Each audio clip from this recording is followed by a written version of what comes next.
The following is a conversation with Aaron Gleeman. Aaron is a journalist who covers baseball, primarily the Minnesota Twins. During this conversation, we discuss Aaron's career in journalism, his use of new media technologies, and what it's been like to work in sports during a global pandemic. If you enjoyed this conversation, I highly suggest you read Aaron's work on theathletic.com, follow him on Twitter at Aaron Gleeman, and subscribe to his podcast, Gleeman and the Geek, which recently surpassed 4 million downloads on Apple Podcasts. Without further ado, here is my conversation with the great Aaron Gleeman. All right, perfect. So, Aaron, we were just talking about your podcast. I've been a listener for a few years now, and one of my favorite things that you and your co-host John Bonus do is you guys sort of shed light on a lot of restaurants and bars that you guys really like. And I really admire that because it's not like these people are sponsoring you. You guys are truly just doing it out of, love for their business. Would you ever consider broadening your horizons and maybe doing like a foodie blog or on a podcast episode that's all about your guys' favorite restaurants? I mean, sort of. I guess we've kind of, because we do a lot of breweries, and John, my co-host, is he's very into beer. I mean, I'm very into food in the sense that I like to eat a lot, but I don't really know a lot about food. He knows a lot about beer. So yeah, he would be into that. I think it started because we just thought it would be fun to not record it at home, and it would be fun to record it out in the world somewhere. That was John's idea. And when we initially started doing it, like almost 10 years ago, podcasts were such in its infancy that they were like, why are these two guys sitting in a booth here with microphones talking in, whatever bar or restaurant? And so like the first couple of years we did it, our bar bills and restaurant bills for doing the podcast, we were in the red for the podcast because we didn't have any sponsors or anything. And so as it went along, people would be like, hey, come record the show at our restaurant. We'll give you, a round of drinks and some appetizers. And I was like, this is amazing. So yeah. And as it went on, that's like one of this, I don't know, there's a lot of sad things with the last year pandemic wise, but it's sad that we can't, because we've just been recording them at home or over Zoom now for the last year plus, which is a shame. Like we did some events and stuff, but yeah, just more than that, it's fun to just like go to, I don't know, Iron Door Pub or 612 Brew or whatever it is, and you get to know like the service industry people. And I also think, we are a local podcast, and it really I think helps connect people to like, oh yeah, they're recording there. I've been there, and we've heard from people people actually come in and say like, hey, I heard about the spot on the podcast, which I love that. Yeah, I actually had an experience like that. So, like I said, I go to the U right now, and I'm living in the Marcy Holmes, Dinkytown area. Okay. And I don't remember the exact episode it was, but I think it was this past off season. Maybe it was like after the Simmons signing or something like that. But you mentioned that you were eating brasa, I think, and when you heard the news, and I don't know, that sort of like small little mention of that restaurant that I had been by so many times but had never tried, sort of inspired me to go out and try it, and it was great. So that's good. And you guys definitely have an influence. I know for me, like whether it's Twitter or podcast or whatever, or just somebody like telling you, like that means so much more to me when someone I enjoy, whether it's like on social media or whatever, says like, oh, this is a really good thing, as opposed to like a straight up ad has no real impact. But it's like, oh, this person said Brasa was good, I'll go try Brasa. And it's like that has such a more, and also Brasa is great. I really was at Brasa when the Simmons, I think it was the Simmons signing. It was one of their major signings, Colomay or Simmons. And I was like, oh crap, I got to finish eating and go write this up. But yeah, Brasa's great. That's what you should write your paper on. Brasa. Great. Yeah. The rise of, they have 3 of them now. So it's an empire. That it is. So yeah, speaking of advertising, give me the lowdown, with Gleeman and the Geek, let's say, how does advertising work for you guys? I know, like, let's say Harry's Razor is one of your sponsors, correct? So how did things go about with your relation with Harry's Razors? Did they reach out to you one day, or do you guys use the product and mention it to them that, hey, we love your product, can we mention you on our podcast? Walk me through how that worked out. So kind of like what I was saying with the restaurants and stuff, initially, we didn't have any sponsors. We didn't have any, for like the first several years at least. And then we had like some local sponsors, like a law office in St. Paul or something would say like, hey, how much to advertise? And we'd be like, I don't know, $50, whatever. Like it was that easy. And then as we started to like have a decent audience and we determined, like, I guess we're not going to quit this podcast. We're already like 300 deep or whatever. Then it's hosted on a site called Libsyn, Libsin, which hosts, like, they're a major podcast host. And so basically we record the show, we upload the show, it gets sent like through their RSS feed to iTunes and Spotify and all that. And so they serve as the middleman for a lot of larger advertisers like Harry's, Casper, those sort of things. So they'll come to us and say, Harry's is looking to buy, one a month for the next 8 months or something like that. And so, yeah, they're usually somewhat similar in that they give you like a script, but not a straight up script. It's more just like bullet points, like, please hit these 8 points, and however you want to hit that, you do it. And we just try to make it sort of conversational, in part because I would be driven nuts if we just had to like read a straight up script. And also I listen to podcasts, and those are better because at least then you're not immediately fast forwarding through all the ads, because they might say something sort of funny in the ads. Like I don't even know if you know who this is, but I grew up listening to Howard Stern. Was a radio guy, and he would always do live reads, they were called, for all his ads. And they were so much better because it wasn't like he was actually going to a commercial. Like normally you'd go, all right, we'll be back after these commercials, and then you just change the channel. But if the commercials are actually sort of part of the show, they're so much more effective as commercials. So we've tried to sort of do that. But yeah, in terms of, I would say probably at this point, we have some local ones that reach out to us, but it's mostly national through either Libsyn, who hosts a podcast, or we have a independent like ad sales guy who does some of that. But yeah, it's mostly, we used to do a lot of one-off, like, hey, how much to advertise on one episode? Now I'd say it's usually either like 6, 9, 12, like once a month or something like that. So with Howard Stern, I mean, you obviously had to have some sort of inspiration to get into journalism, right? Was that a guy like Howard Stern, or, more in your realm of covering Minnesota Twins and sports in general? Was there any, local columnists that you look up to growing up and, as a young professional?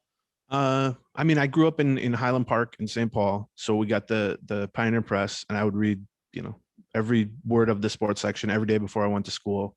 It wasn't like a one specific columnist or anything, but I just loved that. I mean, I was just obsessed with sports. And I didn't envision podcasting or anything because it wasn't a thing, but like I since I was probably like 10, I wanted to write a newspaper column. Basically, probably would have been my dream job at the time. And so I never really thought of doing anything else. I went to the U journalism school. I dropped out because I got offered a full-time job when I was, my 4th year. Should have been my senior year. Wouldn't have been my senior year. Probably would have been year 4 of like 8 or something like that. But and yeah, at no point was I like, maybe I won't do sports. So I sort of just decided I love sports. It's the only thing I'm really knowledgeable about or passionate about at that point, and still sort of now. And then I kind of lucked out in that I graduated high school in 01, and in 02 I was home from school for the summer, from the U for the summer, and just bored. And I started a blog, which blogs were like a relatively new thing at that point, and I didn't even really know what it was. And it just happened to be sort of at the beginning of blogs becoming a thing, which now they're barely a thing. They're just websites at this point. But so I kind of lucked out getting on the ground floor of that. And then I sort of lucked out again with podcasts early on with that too. It's a lot harder now to, if we were to launch the podcast today, it would be many, many, many times harder to get a foothold, even just like in the local market. Yeah. So going off of that, you're clearly passionate about what you do. You just said it sounds like you've been, gearing for this career most of your life. How would you describe your job? Like what to you is the purpose, more so than just covering sports? Like how do you describe your role at a deeper level than just covering sports?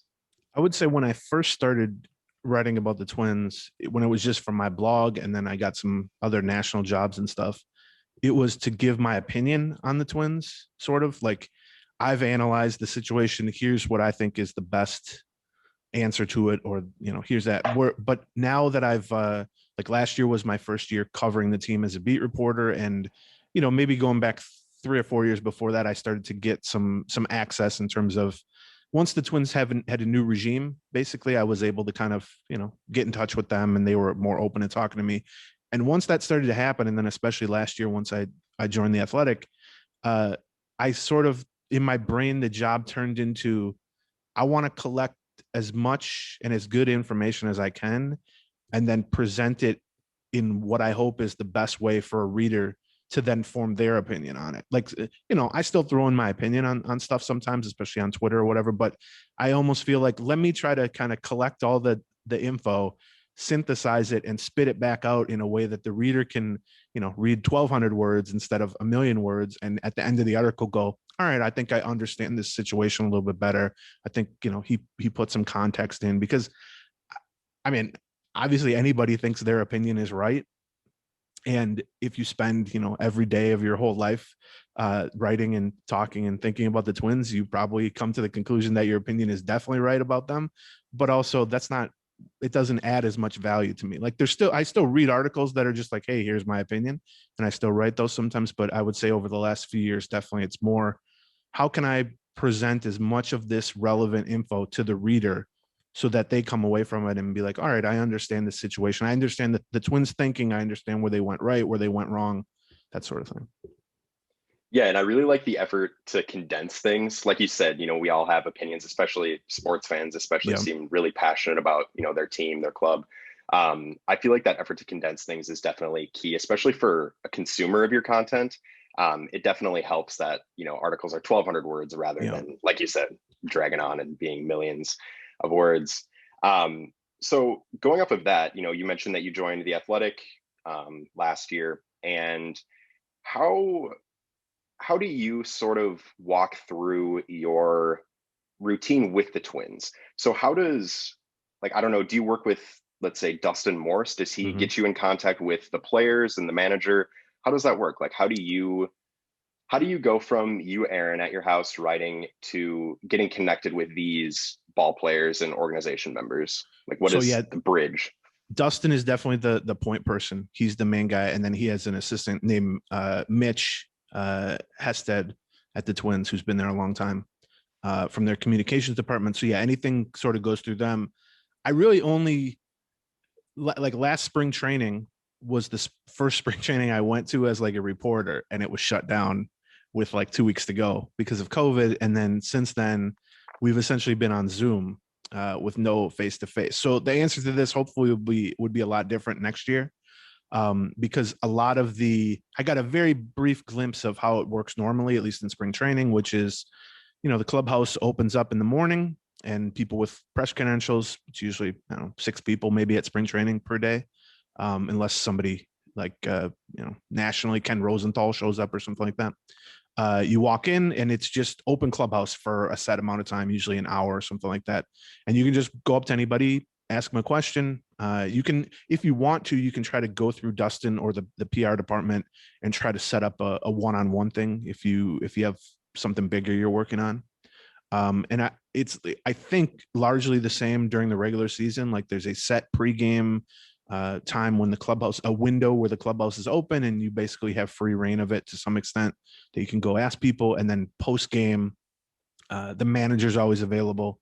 And then usually, a couple key players from the game, they make available on Zoom. Whereas in a normal year, the manager's always available in his office after the game. But then beyond that, you're just sort of on your own to go up to people in the clubhouse at their locker and talk to them. So in some ways, Zoom has been more organized. And for someone like me, who I don't really write game stories most of the time, I'm usually working on, something that's not specific to one particular game. And so I don't really need, an immediate post-game quote from the relief pitcher talking about whether he, meant to throw his pitch there or not, whereas the beat reporters for newspapers especially need that. So mine is more, I'm writing an article about Tyler Duffy and, his new pitch or whatever. It'd be great to get a few quotes from Tyler Duffy. So in that sense, Zoom hasn't been as bad for me, I think, as some of the, especially newspaper reporters. But yeah, I mean, everybody's looking forward to getting back to that. But yeah, I mean, I think once you sort of get established and being with the Athletic was a big part of that, obviously. There's 6 or 8 sort of daily coverage people who get invited to every Zoom and get invited. They get every press release, they get a heads up on some things, and then beyond that, yeah, you can say to Dustin, like, hey, can you find so and so and ask if he's got 10 minutes to talk to me or something like that. But really, for the last year, it's been all Zoom, which has been very strange. Are there any sort of internal rivalries between you and your, let me rephrase that. Do you have any sort of hard-nosed competitors within the writing realm? So like, whether it's your colleague at The Athletic, Dan Hayes, or someone from the Strib, do you feel sort of competition fuels better articles, or are you just kind of existing in your own space to write as Aaron Gleeman and you don't really worry about what other people are doing?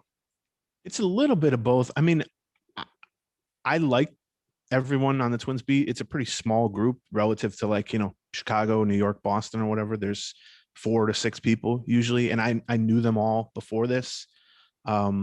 There's definitely, it's competitive in that, like, you see, let's say Phil Miller from the Strib come out with a article with info that you didn't know about, and you go, oh man, I wish I would have had that. But it's not competitive in the sense that you go, like, when I post some info, I'm like, oh, I really got them. Like, it's more, especially I think probably this past year, because there's so many fewer one-on-one interview opportunities. We're all on the same Zoom. You can ask the world's greatest question, but if everyone hears you ask it and everyone hears the answer, you've not really gotten any new information that isn't available to everyone else. And so for me, at least, my thing is like, well, anybody gets the quote, and actually they make a lot of the Zooms available to the public too afterwards. So the quote itself is not that valuable to me, or the info is not all that valuable when it comes in a group setting. So for me, at least, I try to, write an article that isn't dependent upon the actual quote, but instead is sort of, all right, this is already a pretty good article, but here's a quote or two that kind of amplify the points made in the article.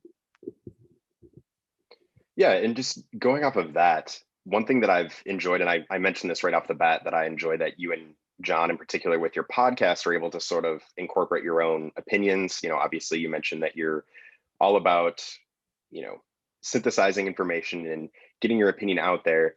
But how are you able to incorporate your own personal touch into things that are so straightforward? Like, you get these direct quotes from Rocco Baldelli, let's say, and how are you able to take something that is so business oriented and serious and incorporate your own, flair to it?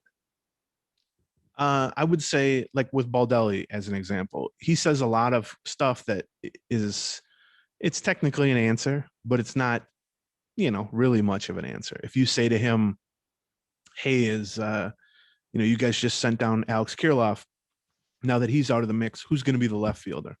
Well, he'll give you an answer, but he's not going to say who the left fielder is. And so I think a lot of the value that I can bring, or another beat writer can bring, is sort of institutional knowledge of it. Like, you can hear a quote that on the surface is just sort of manager speak, and actually say, well, if you look between the lines here, he did say a little something that is a hint towards something. Whereas somebody day one covering the Twins might not have the context for a lot of that stuff. So, I mean, it's rare, I think, when you ask a pointed question that is sort of not quite a yes or no answer, but like a fill in the blank with a specific name or a specific timetable or whatever. It's rare when you ask that, especially of Baldelli, and get just a, oh, sure, I'm glad to answer that. And that can be frustrating at times, but also if you're doing it day in and day out, and kind of the thinking of the team as a whole, you can at least fill in enough blanks. And that's a way you can provide value too, is like, I'm able to at least connect a few dots here to provide a clear picture for whoever's reading it or listening to it, obviously. Are you able to sort of separate their personality from their career at all? Like, let's go back to Baldelli. When you're interviewing Baldelli, asking him questions, is he someone that's easy to talk to, or is he sort of, like you're mentioning, it sounds like he's kind of a tough nut to crack, and that he doesn't reveal a lot of, concrete information. Do you sort of like that because it gives you an opportunity to, get a little more creative with your writing, or would you almost prefer him to be more set in stone and just say, hey, it's going to be Jake Cave in left Right. field, let's say.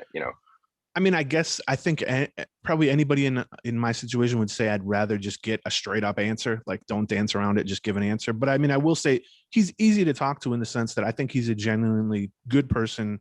You can joke around with him a little. He doesn't really get angry if you word the question poorly or something like that, or somebody new comes in and asks a weird question. But he's buttoned down. And I mean the job does require that to some extent, but I think he's probably, and maybe it's just because he's a young manager, but he doesn't really open wide and give you the whole thing. And yeah, I mean I think anybody would rather have that, but he's also, if you're working on a kind of odd story or outside the box story, and in the post game, you want to ask some question that has absolutely nothing to do with the game that just happened. You want to say like, hey, I heard, I don't know, who do you think is the best Call of Duty player on the team? I think a lot of managers in that spot would go, well, why are you asking me that now? I don't want to answer that now. But he at least will attempt to sort of humor you a little bit, which I think can be good, especially because I'm not, like I said, my questions aren't usually, hey, what happened there in the seventh inning? Because while I care, that's not what I want to read or what I generally write. So I mean, I think he's a lot different than like Ron Gardner, let's say. Yeah. And like Paul Molitor was very buttoned up in the same way, but Paul Molitor loved to talk about like the minutia of the actual plays, like what the signs were and where the base runner was supposed to go. He loved to break down like the X's and O's of it. Whereas Baldelli is a little bit different. But yeah, I mean, I think he's good for the media in the sense that he's pretty easygoing, but it's just hard to get hey, when is that guy going to come back from an injury? He'll say like, well, we don't like to get ahead of ourselves. We don't like to, but I mean, I think I would guess managers as a whole across sports probably are a lot more like that because they've been schooled by, Dustin Morris or PR professionals and stuff like that. Cause they don't want people just sort of, shooting off about whatever, particularly when everything's recorded and everything's available to the public and all that stuff. I'd like to hear a podcast with Baldelli. I'd like to know like what he's like outside of the office. You know what I mean? Because isn't he, correct me if I'm wrong, but isn't he like known as like a big Fish fan? And Yes. wasn't there a day where he was wearing like all tie dye and stuff? Yes. And like you said, he's a younger manager. I think he's the youngest manager in the MLB, right? Mm-hmm. And I would just like to know what goes on with him, when it's not all business. I think that'd be interesting. I think that I agree. I think that's one of like the most unfortunate parts of everything being on Zoom, everything being group. It's just more formal seeming. Like even in the few weeks I had spring training pre-shutdown for COVID, like all the interviews just took place behind the door in his office with a group or whatever. But he would joke around. People could ask him about that stuff, and I think it's to his benefit, to the Twins' benefit, whether it's a player, coach, whoever.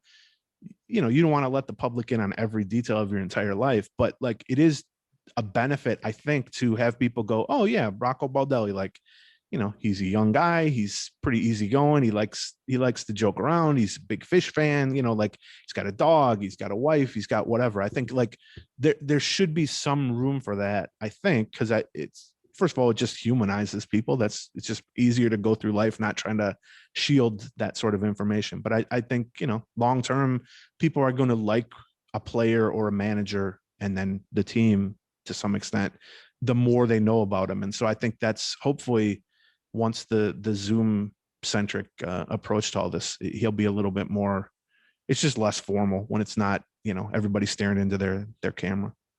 Right. So, Aaron, you write for The Athletic, you host a podcast, you make frequent appearances on KFAN. How important is it to stretch across all these mediums? You're clearly not concentrated on just your articles or, just your podcast. You've really stretched yourself across these mediums. And yeah, how important is that to your success as a journalist? I think it's huge. Like that, if I ever get asked for like advice to a student like you or anybody, like that's one of the first things I say, which is that like I had it in my head for my whole childhood that I want to be a newspaper columnist or a newspaper writer. And coming out of college, that door just wasn't open to me. And I was sort of forced to pivot to something else, not because I thought it was some brilliant, better idea, just because I thought, well, I want to write. They won't let me write on the paper. So how am I going to do it? And I stumbled into a blog. I stumbled into some, online jobs beyond that. And then I stumbled into the podcast just because I like talking about the Twins and being on radio and stuff. And to me, like, if I could do it over again, I would have focused more on, audio, video, editing, which I have no skill at. But I mean, that's such a huge bonus if you're, even on Twitter or something, if you're able to cut up some quick video or even just take a GIF of some play or something, and it just comes naturally to you. Whereas somebody who's, maybe missed that boat by 5 or 10 years like I did, it's much harder. But I mean, I would say, I know a lot of people your age probably don't know what they want to do, but even the people who do know, kind of in their head, I know exactly what I want to do. For half those people, that will not be the answer 5 years later or even a year later.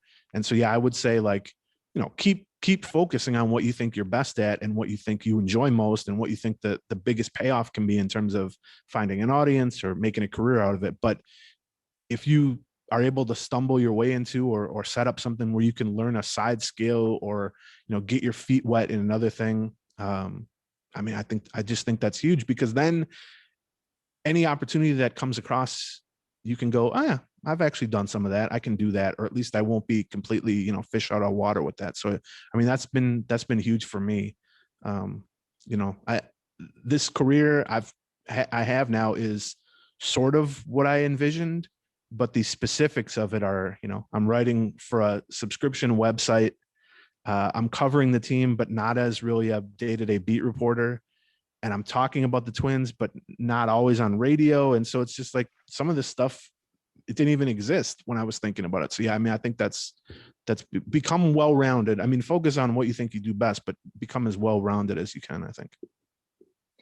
Yeah, and just going off of that, do you feel that you've made yourself and your name into a brand where, like, obviously The Athletic is a big publication and they, wanted you, you caught their attention in some way.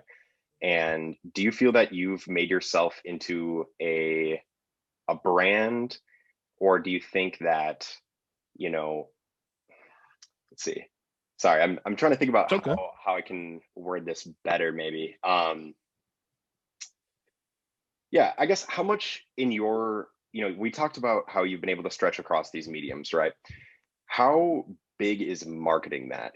I mean, is it just where quality lies, people will come and they will, pay attention to it and pay, like you saw with your Patreon, they'll pay money for, quality content?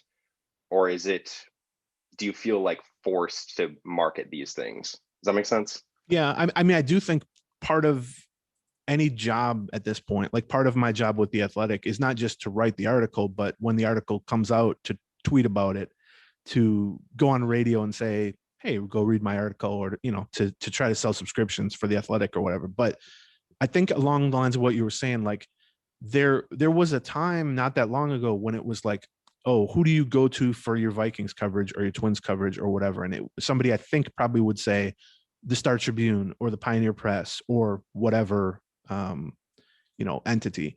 Now I think more than that, it's I go to Aaron Gleeman for Twins, or I go to Lavelle Neal for Twins, as opposed to I read the Strip. Like, you read all those places, but I think that's partly just due to the fact that places like The Athletic didn't exist 5 years ago.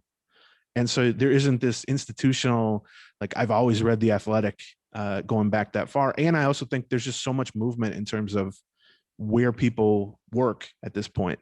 Online sites pop up, they work for a while, they get shuttered, they get sold, they get merged, whatever. And so I think it's more important than ever to be like, you hope that wherever I go, people, I'm sure, stick with The Athletic because it's really good. But if I weren't at The Athletic, you would hope that at least some decent percentage of the people who read me now would go, oh, well, I'll just go wherever Gleeman is now, or whoever your favorite writer is. Like, I'll go follow them because I know what I'm getting from them more so than I know what I'm getting from the place that they're under the umbrella of. And I think that's probably one of the biggest changes. So yeah, I mean, part of the job is I guess branding, but like promoting. I know a lot of people are self-conscious about self-promotion. Like, There are writers at The Athletic who have potentially much bigger followings than me, but they just don't like, they tweet once about something. Well, I want as many people to read it as possible. Otherwise, I wouldn't have spent time writing it. And so I think that's a big part of the job. And yeah, I mean, I think my hope has always been when something happens with the Twins, a Twins fan thinks, "Oh, I can't wait to read what Gleeman wrote about this," as opposed to, "Well, I'll see what the Athletic has about this, or I'll see what the Strib has about this." And I think that's probably one of the bigger changes in, I don't know, the last 10 years, I guess. So for me personally, as a student, I've done a lot of writing. I'm a advertising major for the most part, strategic communications. I am a history minor, so I do a lot of writing in terms of school. How do you deal with writer's block or any sort of creative funk that you might find yourself in? Yeah, I mean, when it was shut down for 5 months, that got pretty bad. I invented a fake season and wrote about it. So that can tell you about writer's block. I think it's maybe we're sheltered from that a little bit in sports just because there's the day-to-day routine of it versus somebody who might be covering, I don't know, something real world where it's like you're waiting for news to happen. But with sports, I know there's 162 of these things that are going to happen, and there's going to be injuries involved, and there's going to be trades, and there's going to be all that stuff. So there's a built-in sort of, you can't go that long with a dry spell covering a baseball team.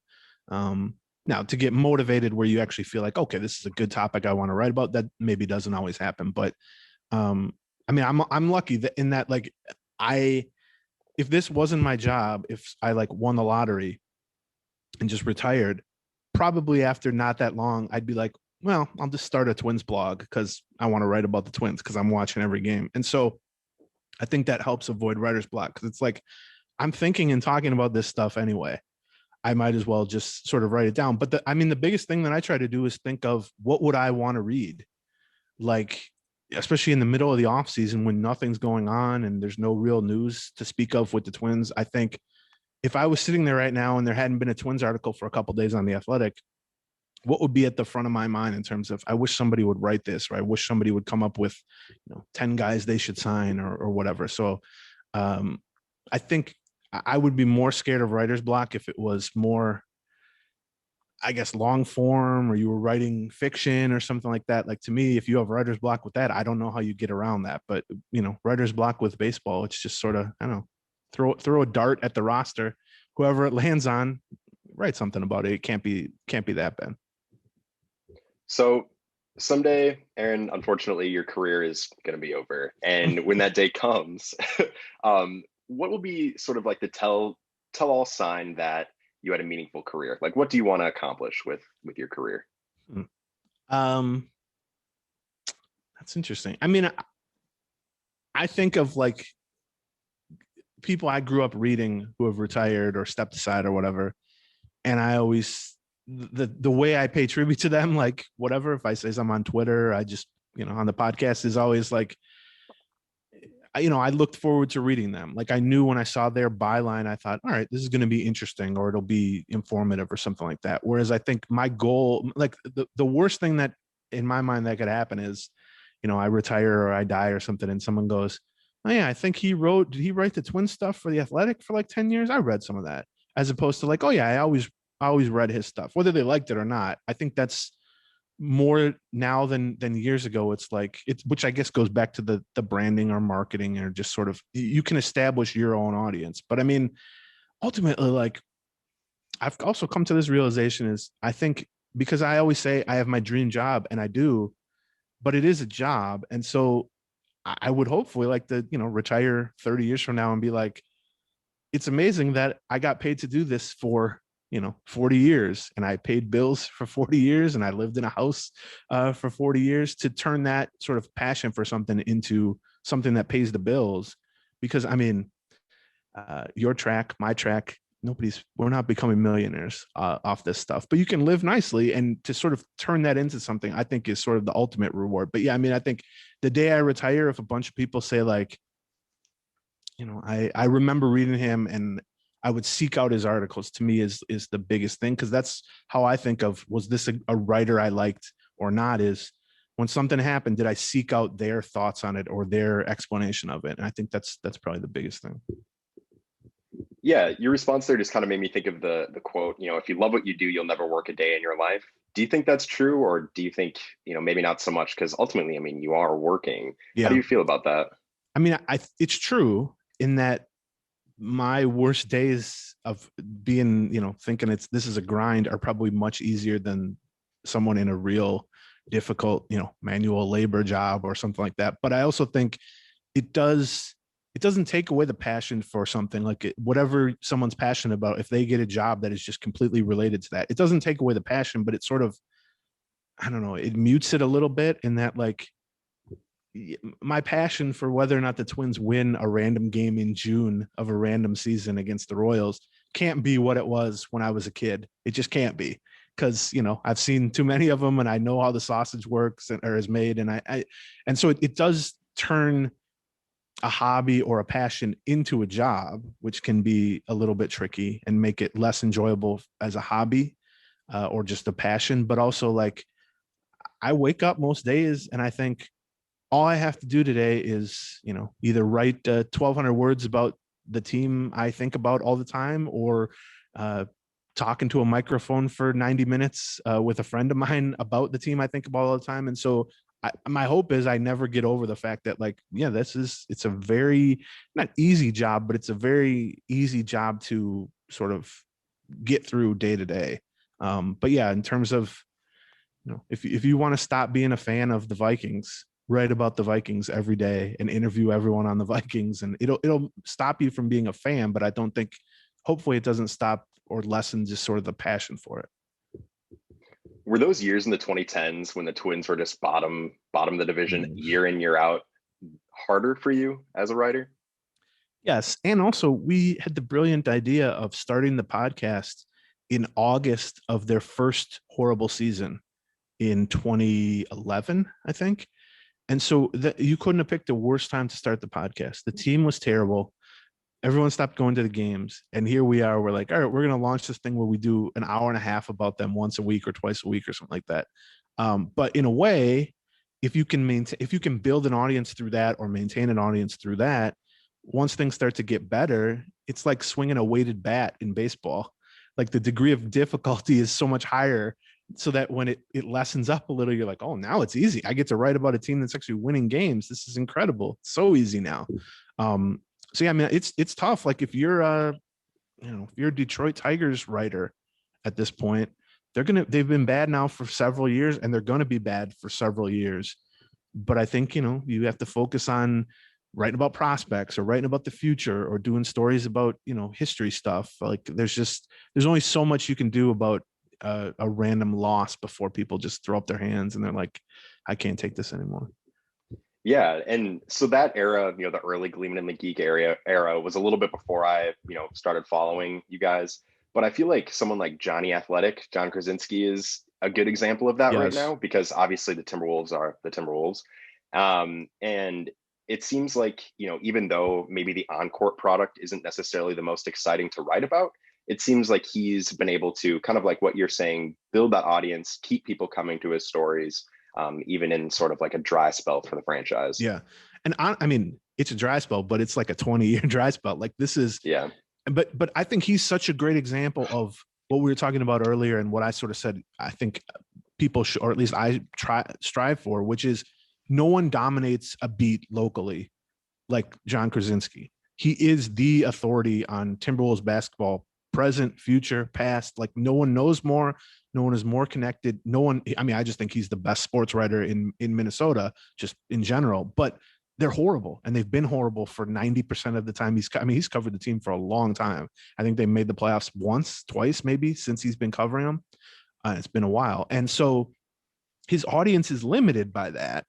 And yet he still dominates it to such an extent that any Wolves fan that's left has to go to him, because, well, if you want to know why they didn't make a trade, well, whose article are you going to read? John Krasinski's. And so I think he could be kind of beaten down by that. And I know it frustrates him to some extent, because it's like their level of play is not up to the level of media coverage. Not only Krasinski, but they have some really good other writers who follow them. And like the TV broadcast, I think is a much better product than the team, with like Jim Peterson, who's fantastic every year.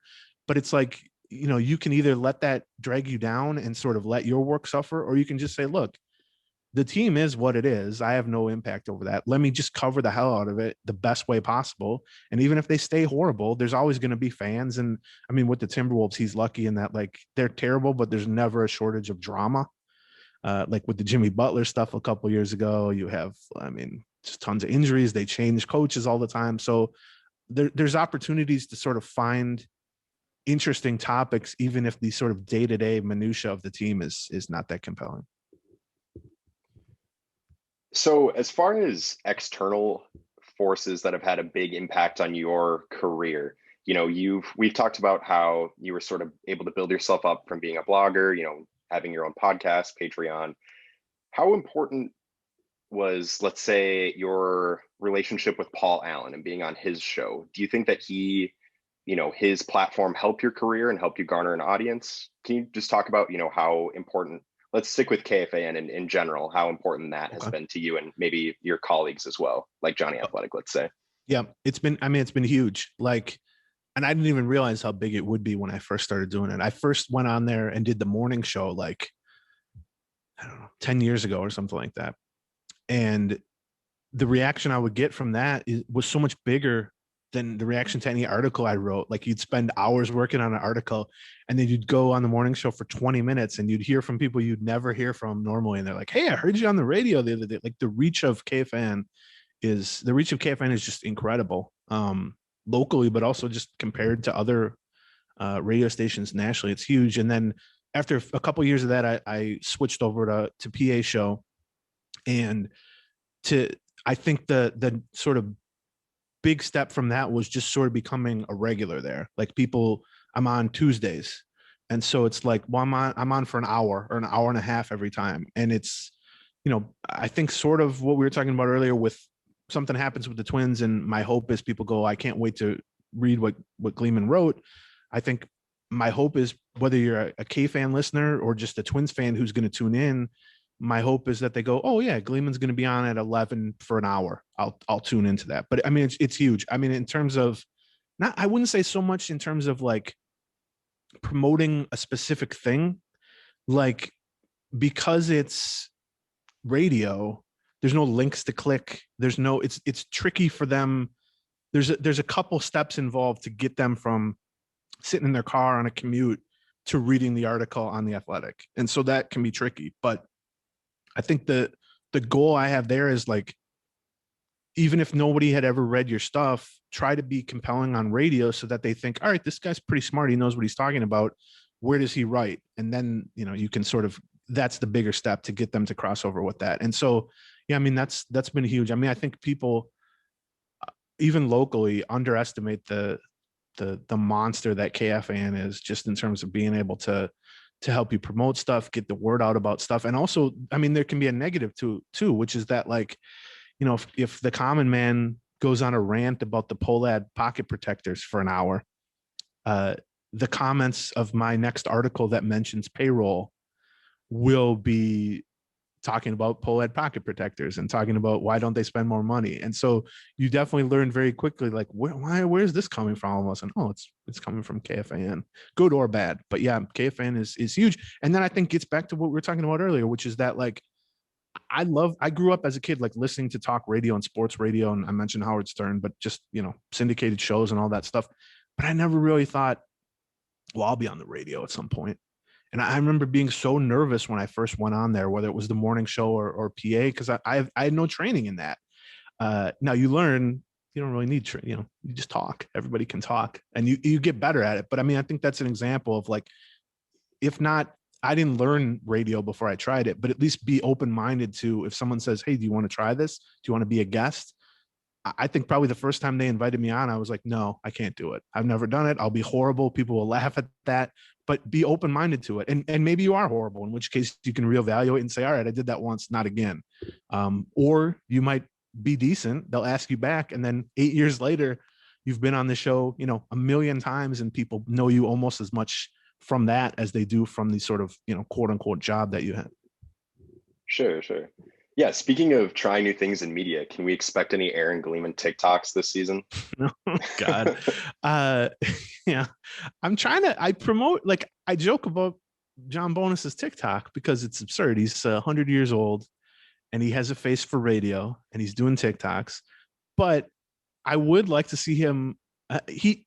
He's helped me so much over the years with the podcast and just in general, because when he sees something new, and this is an even more extreme version of what we talked about in terms of being well-rounded, but he sees a new technology or someone presents him with an opportunity and his immediate thought is, let's try it.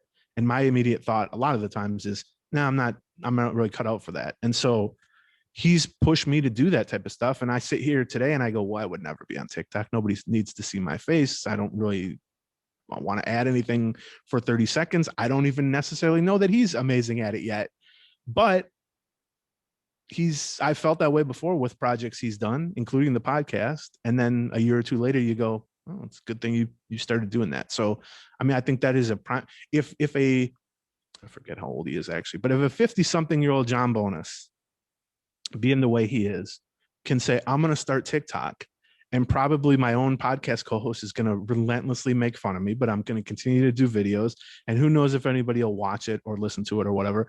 But if he can sort of take that plunge, then yeah, like a journalism student or a PR student, communication student, whatever, they can try a bunch of new stuff too. Like, and maybe you like it, maybe you luck upon something that's big, but yeah, you will not see me. We've been approached about, just in terms of like making the podcast YouTubeable, and all that stuff. And it's a way to generate revenue. And it's a way to potentially reach a new audience. But my feeling is, like, I mean, you're looking at me right now. Does anybody need to have the audio from a podcast combined with a picture of me and a picture of Bonus? I would argue no, but people consume content that way. So why not?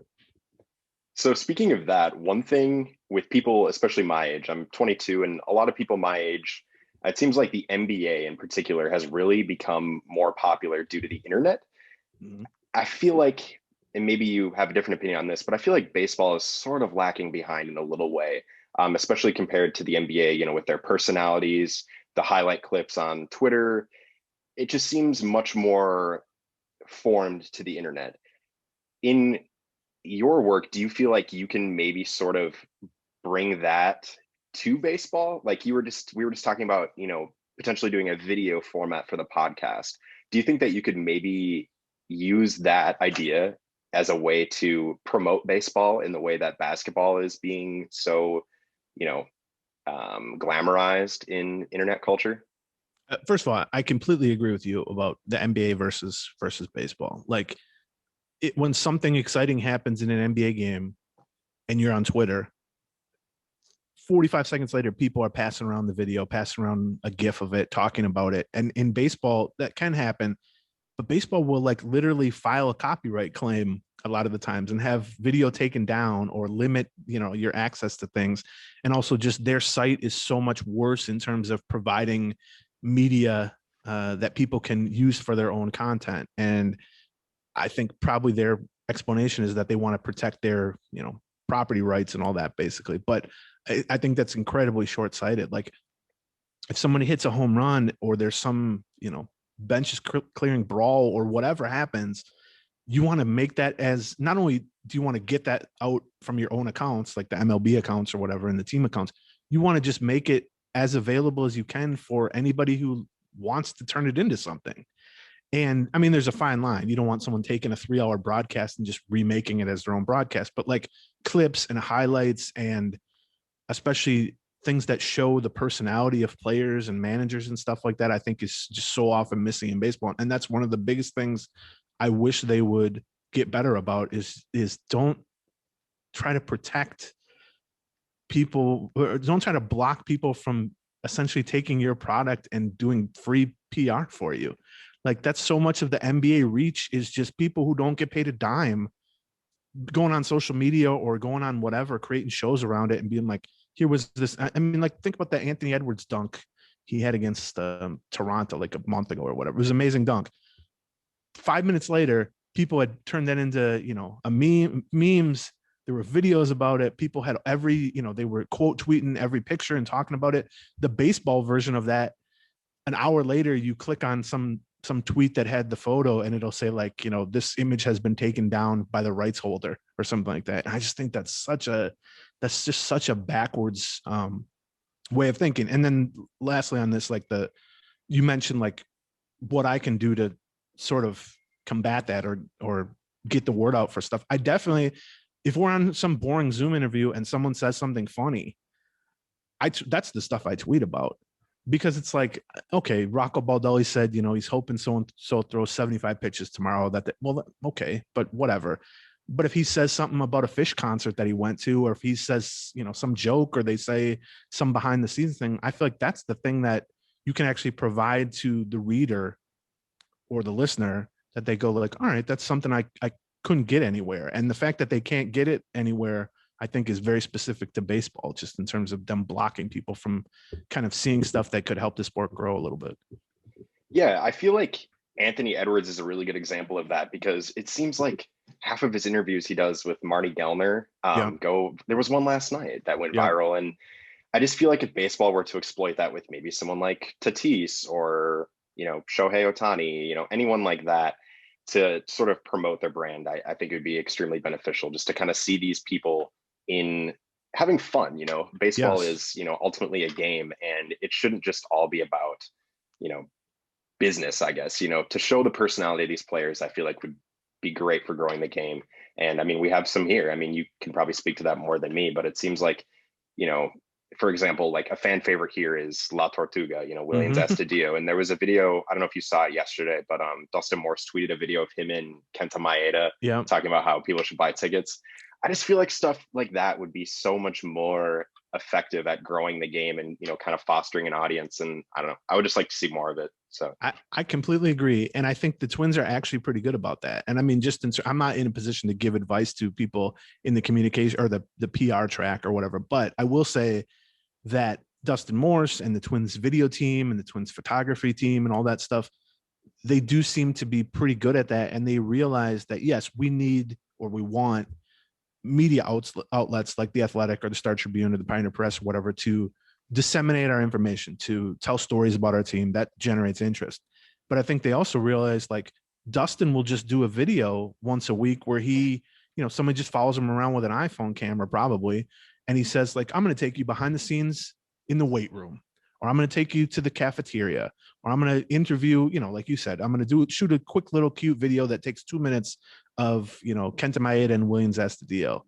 And I mean, that's an example of a team just realizing like, we have a big enough megaphone on our own that we can get people aware of this stuff. And I think that's huge. I mean, that's going to be much more interesting, or feel much more sort of homegrown, than sending out a press release and hoping that, the Pioneer Press takes the quotes you want from that press release and makes it the lead item in their notebook versus the bottom item in their notebook or whatever. It's like, yeah, tickets are on sale.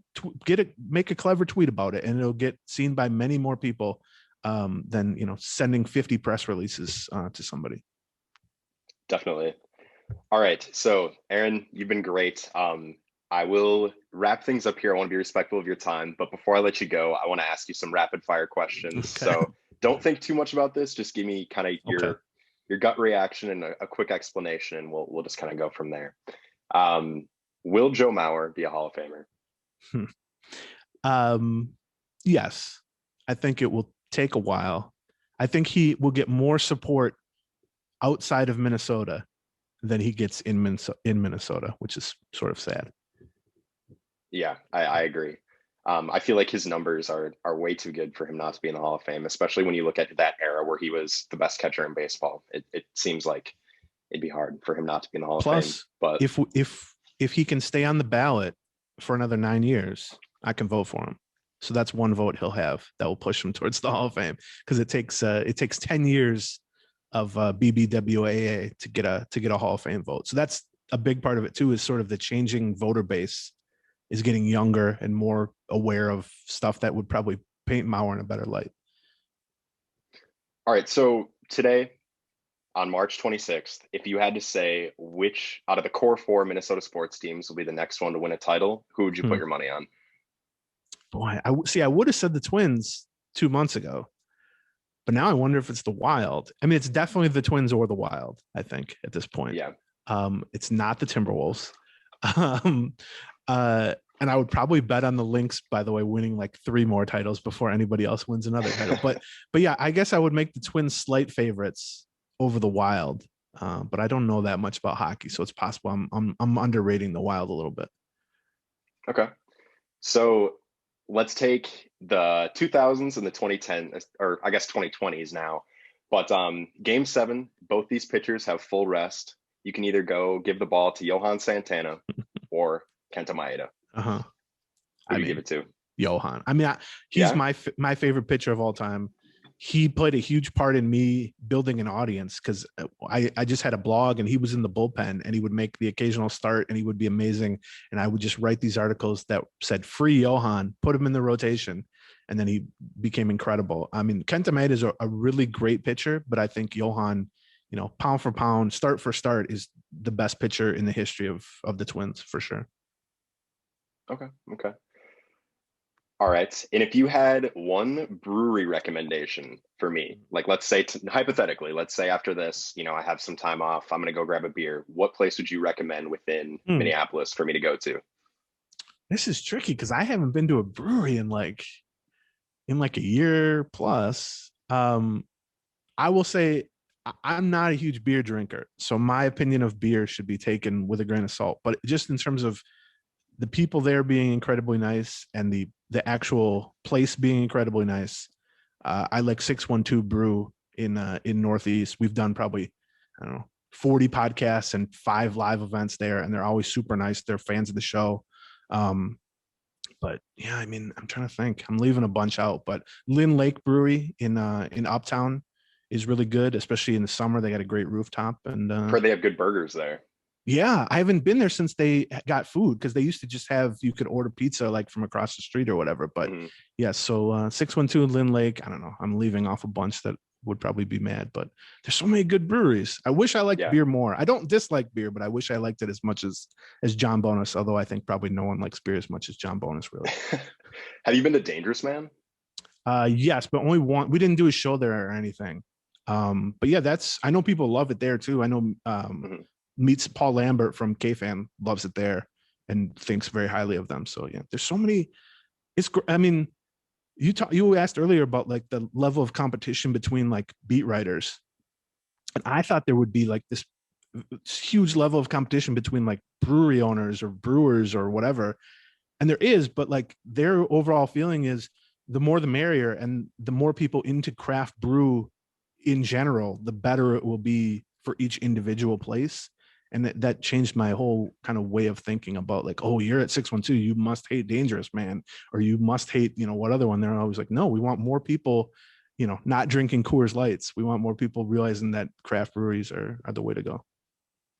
All right. And then just one last question for you. What comes to mind when you think of Boof Bonzer? Well, it's a great nickname.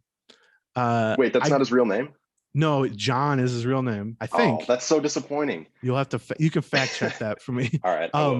But the craziest thing about Boof Bonzer is, he came to the Twins in the trade for AJ Pierzynski from the Giants, and they got Nathan, right? Yep, and they got 3 players for him, 3 sort of young players, prospects, and Boof Bonzer was the headliner of the deal, and Francisco Liriano was the second player, and Joe Nathan was the third player.